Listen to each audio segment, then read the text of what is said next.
Cuba kita fikirkan sejenak. Mengapakah setiap kali kita berhimpun, lapas rukun negara sentiasa menjadi keutamaan? Adakah sekadar pelengkap majlis atau hanya sekadar kata-kata? Sudah tentu tidak. Rukun negara yang diperkenalkan pada tahun 1970 bukan sekadar 5 prinsip untuk dilafazkan, tetapi merupakan kompas moral yang memandu rakyat Malaysia agar terus hidup bersatu pada walaupun berbeza kaum, agama dan budaya.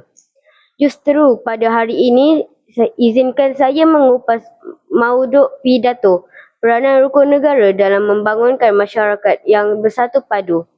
Sidang Dewan yang dihormati, paradigma pertama di bawah lembayung kita ketauhidan, diaspirasi ke perpaduan dikicapi. Imam An-Nawawi pernah berpesan, kepercayaan kepada Tuhan ialah cahaya yang menerangi hati dan kekuatan yang menguatkan jiwa. Punjangga Melayu turut mengingatkan, tegak rumah kerana sendi, untuk sendi rumah binasa. Tegak bangsa kerana budi, untuk dibudi runtuhlah bangsa. Prinsip pertama rukun negara, kepercayaan kepada Tuhan, mengajar kita supaya saling menghormati walaupun berlainan agama, dan kepercayaan setiap agama menyeru umatnya agar mengamalkan kejujuran, kasih sayang, menghormati dan tolong menolong. Apabila nilai-nilai murni diamalkan, hubungan sesama masyarakat akan menjadi lebih erat. Seterusnya, melahirkan sebuah negara yang aman, harmoni dan bersatu padu. Sidang Dewan yang dimuliakan, paradigma kedua di bawah lembayung kita kesetiaan diutamakan, negara dimartabatkan. Tun Dr.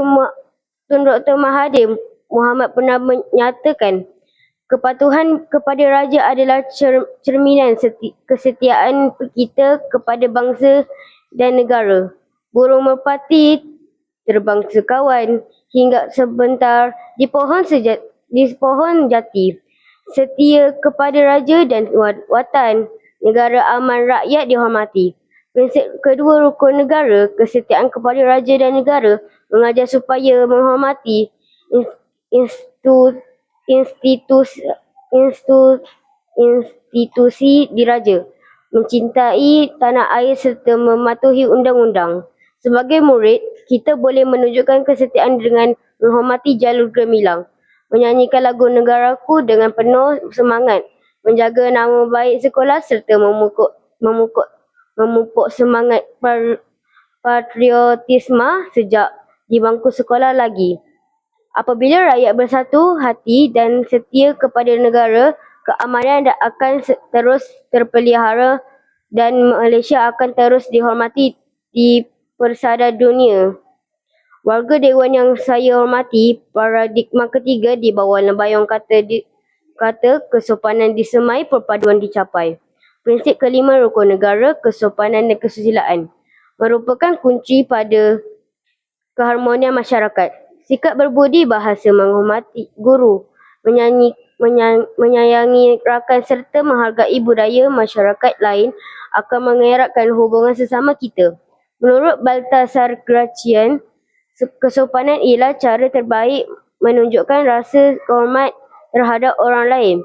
Jelaslah bahawa apabila setiap rakyat mengamalkan kesopanan dalam tutur kata dan tingkah laku, perpaduan akan terus subur.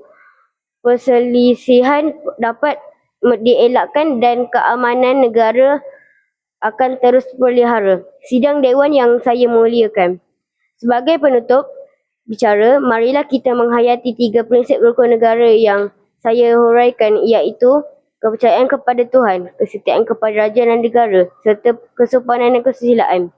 Jadikanlah rukun negara bukan sekadar lafaz ketika berhimpunan, tetapi amalan dalam kehidupan seharian. Bersatu kita teguh, bercerai kita roboh.